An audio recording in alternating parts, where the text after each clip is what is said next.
Hello students, in the previous class we discussed about speed of sound, right? Where we missed a small topic called sonic boom. See, what is the sonic boom? Many objects such as bullets, rockets travel at a speed which are greater than the speed of sound in air. Okay, so they are said to have supersonic speed. Aircraft जो होते हैं वो travel करते हैं at a speed which is greater than the speed of sound in air, तो उसको हम supersonic speed बोलते हैं. ठीक है, जैसे अगर एक एयरक्राफ्ट है वो फ्लाई कर रहा है with a speed greater than the speed of sound, so it is said to have a supersonic speed. Due to its very high speed, aircraft produces extremely loud sound waves जिसको कहते हैं shock waves in air. तो ये जो shock waves है वो क्या produce हुआ है सुपरसोनिक एयरक्राफ्ट से, वो कैरी करता है लार्ज अमाउंट ऑफ एनर्जी. सो ये जो यहाँ पे जब large amount of energy produce हो रहा है, ट्रेमेंडस एयर प्रेशर वेरिएशन कॉज होता है by the shock waves producing a loud burst of sound जिसको हम कहते हैं सोनिक बूम. ठीक है, ये इनटॉलरेबल लाउड नॉइज होता है जो कानों में दर्द देता है, causes pain in our ears. ठीक है, जैसे ये इतना, इसकी एनर्जी इतनी ज़्यादा होती है कि it can even shatter the glass panes of a building if the aircraft flies low over it.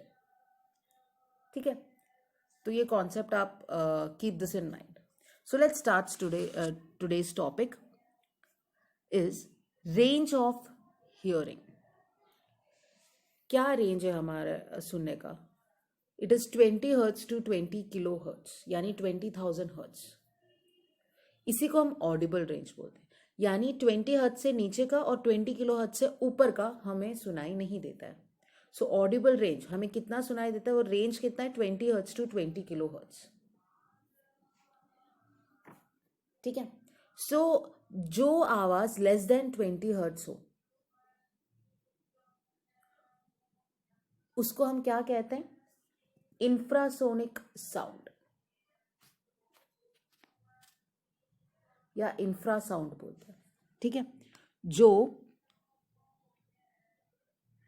ये रॉन्ग है. ठीक है, जो sound less than frequencies, the waves of frequency less than 20 hertz is known as infrasonic waves. Lower than 20 hertz यानी infrasound बोल सकते हैं. Infrasonic को हम इंफ्रासाउंड भी बोल सकते हैं. So this infrasonic sounds can not be heard by human beings. They are produced by those object which vibrate very slowly. जैसे simple pendulum produces infrasonic sound, है ना. अब जब पेंडुलम मूव कर रहा है we don't hear its sound, that's because उसकी frequency 20 hertz से कम है. अब जैसे अर्थक्वेक हुआ या कुछ एनिमल्स जैसे वेल्स हो, एलिफेंट्स हो, राइनोसरस हो, ऑल प्रोड्यूस इंफ्रासोनिक साउंड.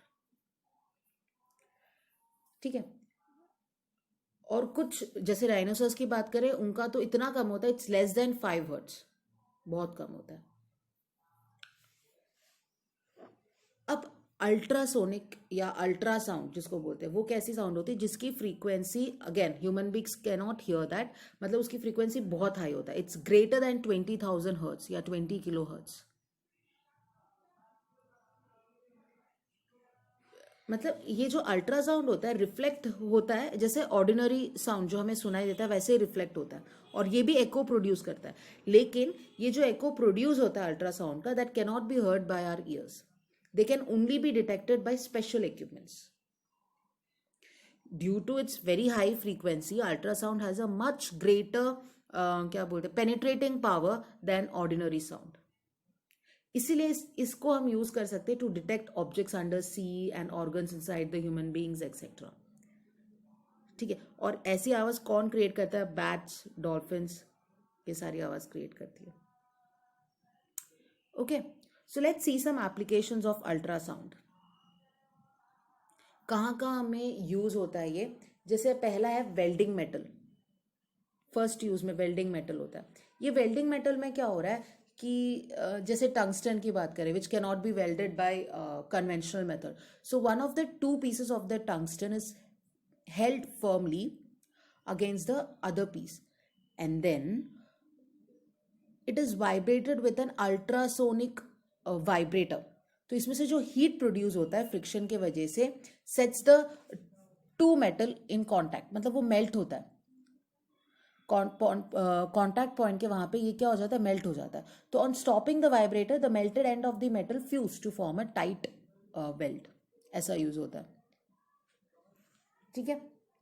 अब बात करते हैं मेडिकल फील्ड में, यानी मेडिकल पर्पस में कहाँ यूज हो रहा है.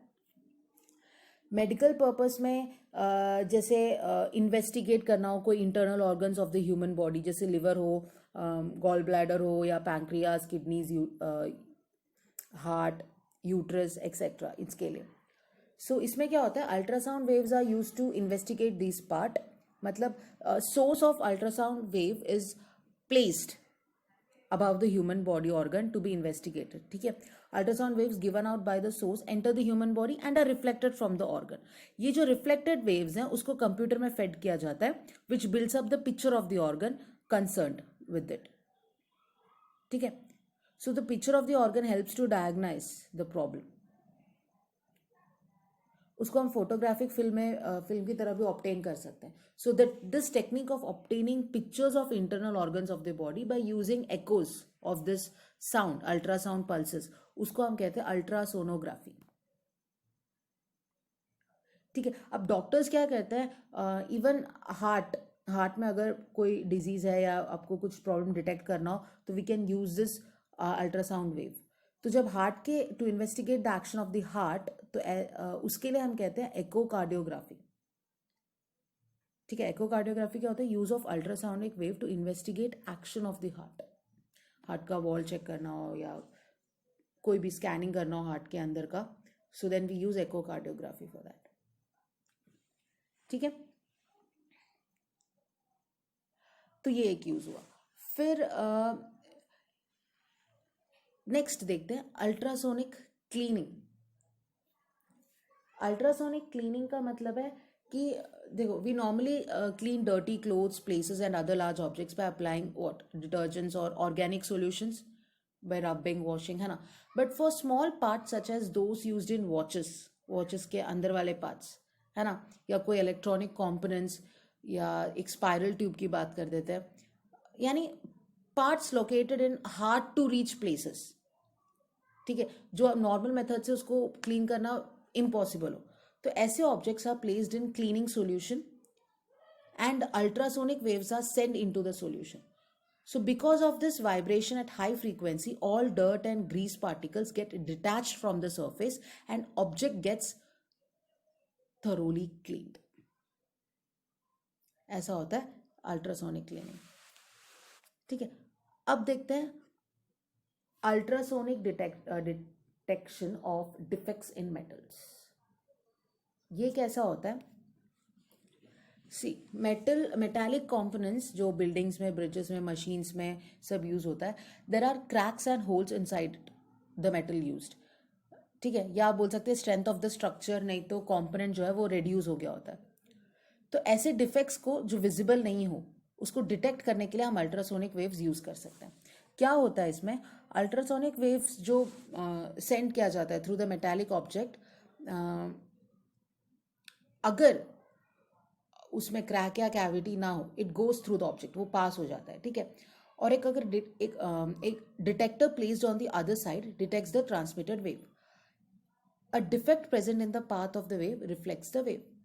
Thus the intensity of emerging waves falls in this region that is in line with the defect.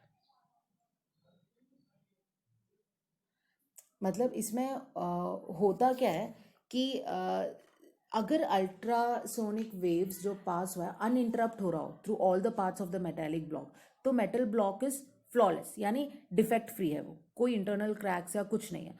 अगर ultrasonic waves are not able to pass through the part of the metal block and get reflected back, then there is a flaw और defect in the metal block. बस इतना ही. इससे पता चल जाता है whether there is any problem with the metal और नॉट. ठीक है. अब बैट्स भी यूज करता है अल्ट्रासाउंड. कैसे यूज करता है अल्ट्रासाउंड बैट्स. सी जो बैट्स होते हैं they fly in the darkness of night without colliding with the other objects by the method of echolocation. Bats emit high frequency ultrasonic squeaks while flying and listens to the echoes produced by the reflection of these sound. मतलब अब जैसे ये diagram देखो, अब जो sound bat create करता है वो देखता है कि कितने टाइम के बाद वो हिट करके वो एको वापस आ रहा है, तो उसे पता चल जाता है, एक आइडिया आ जाता है कि एक ऑब्स्टिकल कितना दूर है या उसका प्रे कितना दूर है. ठीक है. So, from the time taken by the echo to be heard, bats can judge the distance of the object in their path and hence avoid it by changing the direction. मतलब वो prey को भी वैसे ही search करता है. It searches the prey at night by the method of echolocation. वो आवाज़ देता है, स्क्वीक करता है, वो देखता है कि उसे कितना टाइम लग रहा है वो एको को वापस आने में. उससे उसको अंदाज़ा आता है कि कितने दूर वो ऑब्जेक्ट या ऑब्स्टिकल है. ठीक है. अब नेक्स्ट टॉपिक देखते हैं, सोनार. Now, what is sonar? वैसे sonar stands for sound navigation and ranging, right? मतलब it is an apparatus which is used to find the depth of the sea or to locate the underwater things like fish हो या enemy submarines हो, right? उसके लिए मतलब how does it work? It works by sending short bursts of sound waves from a ship down into the sea water and then picking up the echo produced by the reflection of sound from the underwater objects like bottom of the sea हो या shoal of fish हो या submarine हो. इसका एक diagram है. सी वैसे उसको कैलकुलेट कैसे जाता है, डेप्थ ऑफ द सी अगर उसको डी से रिप्रेजेंट करूँ तो that will be, what will be the formula, velocity of the sound in sea water जिसको हमने वी से रिप्रेजेंट किया है into T, time recorded by the recorder divided by, क्योंकि वो आके फिर जाता है. तो हमें डिस्टेंस अगर पता करना है तो वापस जाने का तो हमें कैलकुलेट करना नहीं करना है ना. Distance, total distance D, surface तक पहुंचने का डी, वापस जाने का भी D, so D plus D 2D होता है. तो distance is like only one way, so you will divide this into 2. So that will be velocity of sound in sea water into time recorded by the recorder divided by 2. That will give you depth of the sea. ठीक है. Now look at this. ये जो sonar होता है उसके दो parts हैं, right, consist of 2 parts, transmitter and receiver. Transmitter किसके लिए होता है, फॉर एमिटिंग अल्ट्रासोनिक वेव्स, और रिसीवर किसके लिए होता है, to detect ultrasonic waves, right. So होता क्या है इसमें, suppose a sonar device is attached to this underside of the ship and we want to measure the depth of the sea. To do this the transmitter of the sonar is made to emit a pulse of ultrasonic sound. तो मतलब ये transmitter क्या करता है, यहाँ पे जो transmitter connect होता है वो एक अल्ट्रासोनिक पल्स को भेजता है. तो जैसे अगर रास्ते में कुछ नहीं आया तो bottom of the sea touch करेगा और रिफ्लेक्ट हो जाएगा, राइट. सो रिफ्लेक्टेड पल्स कौन रिसीव करता है, एक रिसीवर होता है एट द एंड जो डिटेक्ट करता है. वो रिसीवर उसको रिसीव करने के बाद कैलकुलेट करता है. ठीक है. तो उससे पता चल जाता है ये जो यहाँ पे जो डिस्टेंस गया ये डी होता है, सेम डिस्टेंस रिफ्लेक्ट होके जाएगा, उतना ही डिस्टेंस कवर करेगा. तो यहाँ पे टोटल डिस्टेंस क्या हो गया, 2D. और स्पीड क्या होता है, डिस्टेंस अपॉन टाइम. तो डिस्टेंस क्या हो जाएगा, स्पीड इनटू टाइम. सो यहाँ पे डिस्टेंस हमें मिल जाएगा by speed into time divided by 2. समझ गए. Okay. So this pulse of ultrasonic sound travel down in the sea water towards the bottom of the sea. So when the sound pulse strikes the bottom, it gets reflected. So the echo produces electrical signal in the receiver part of the sonar. So it measures the time taken by the sound pulse and then it calculates the distance. हमें speed of sound waves in water तो पता होगा और time taken भी पता होगा, तो distance अपने आप calculate हो जाएगा, right? सो इस तरह सोनार वर्क्स. अब एक एग्जाम्पल क्वेश्चन दिया है, न्यूमेरिकल दिया है इसमें. The ultrasonic waves take 4 seconds to travel from the ship to bottom of the sea and back to the ship. What is the depth of the sea. तो speed of sound in water आपको दिया 1500 metre पर second है. सो 4 seconds कैसा है, जाके आने का टाइम है. सी जाके ट्रांसमीटर से जाके रिसीवर तक जाने का जो टोटल टाइम है दैट इज 4 सेकेंड्स. तो यहाँ से यहाँ तक आने का 2 सेकेंड, सेम डिस्टेंस है तो यहाँ से यहाँ तक जाने का भी 2 सेकेंड्स होगा, राइट. सो टाइम आप क्या लेंगे, 2 सेकेंड्स लेंगे. तो स्पीड आपको पता है 1500 मीटर पर सेकेंड है. डिस्टेंस आपको कैलकुलेट करना है, आप इसमें सब्स्टिट्यूट कर दो फॉर्मूला में, राइट. सो डिस्टेंस क्या हो जाएगा, स्पीड इनटू टाइम. ऑलराइट. अब देखते हैं ह्यूमन ईयर. ह्यूमन ईयर में see the ears the sense organ which help us in hearing sound, है ना. ईयर ऐसा पार्ट है. So the ear consist of 3 compartments. आपको दिख रहा होगा outer ear, middle ear and inner ear. So the part of the ear which we see outside उसको हम आउटर ईयर बोलते हैं. The outer ear consist of broad part called pinna, ये वाला ब्रॉड पार्ट, ठीक है, pinna, and 2 to 3 centimeters long passage called ear canal. ये जो 2 to 3 सेंटीमीटर लॉन्ग पैसेज है इसको हम कहते हैं ear canal. So at the end of ear canal there is a thin elastic and circular membrane जिसको हम कहते हैं ईयर ड्रम. लेबल क्या हुआ है, right, ear drum. The ear drum is also called tympanum, ठीक है. So the outer year contains air. The middle year contains 3 small and delicate bones जिसको हम कहते हैं हैमर, एनविल एंड स्टिरअप. ये जो मिडल ईयर है वहां पे 3 बोन है, hammer, anvil and stirrup. So these ear bones are linked to one another. One end of the bone called hammer is touching the eardrum and its other end is connected to the second bone called anvil, है ना. अब anvil का एक and hammer के साथ connected है और दूसरा स्टिरअप के साथ. स्टिरअप का एक एंड एनविल के साथ कनेक्टेड है और दूसरा एक ओवल विंडो के साथ कनेक्टेड है, right. So the lower part of the middle ear has a narrow tube called eustachian tube going to the throat.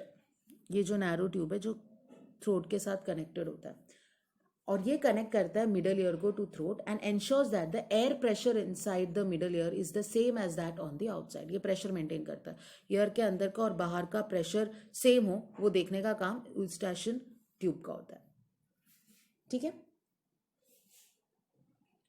अब ये जो इनर ईयर है उसमें एक कॉइल्ड ट्यूब आपको नजर आ रहा है. ये जो कॉइल्ड ट्यूब है इसी को हम कहते हैं कोक्लिया.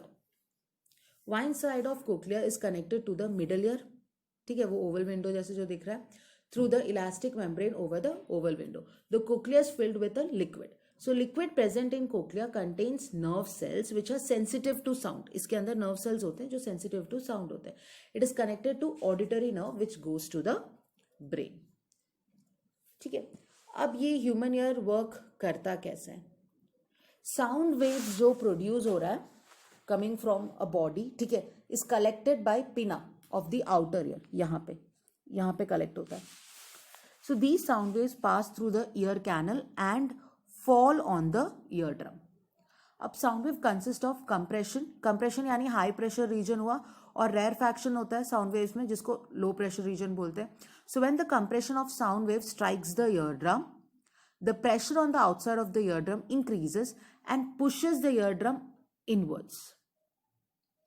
अंदर की तरफ पुश करता है. The pressure on the outside of the eardrum decreases and it moves outward. कब, जब रेयरफैक्शन होता है. जब कंप्रेशन होता है तब प्रेशर जो होता है outside of the eardrum increase होता है और ईयरड्रम को अंदर की तरफ पुश करता है. और जब rarefaction of the sound wave गिरता है ईयरड्रम में तो प्रेशर क्या होता है on the outside of the eardrum decreases and it moves outward. Thus, when the sound wave falls on the eardrum starts vibrating back and forth.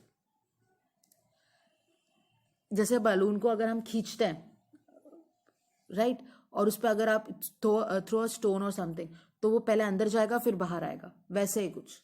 Vibrating back and forth, it vibrates back and forth. So this vibrating eardrum causes small bones hammer to vibrate. तो ये vibrate होगा तो hammer जो इससे connected है eardrum के एक and से जो कनेक्टेड है वो वाइब्रेट होगा. So this vibration is passed on to the second bone जिसको एनविल बोलते हैं and finally to the third bone stirrup.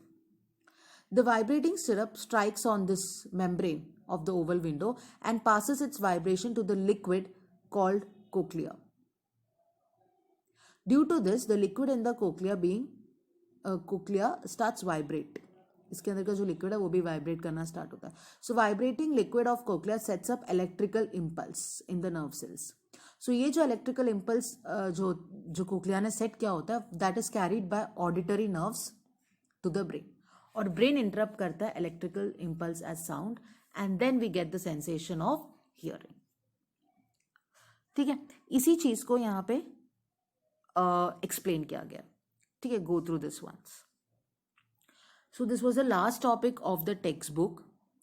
Okay. Go through the textbook, read it once. Okay.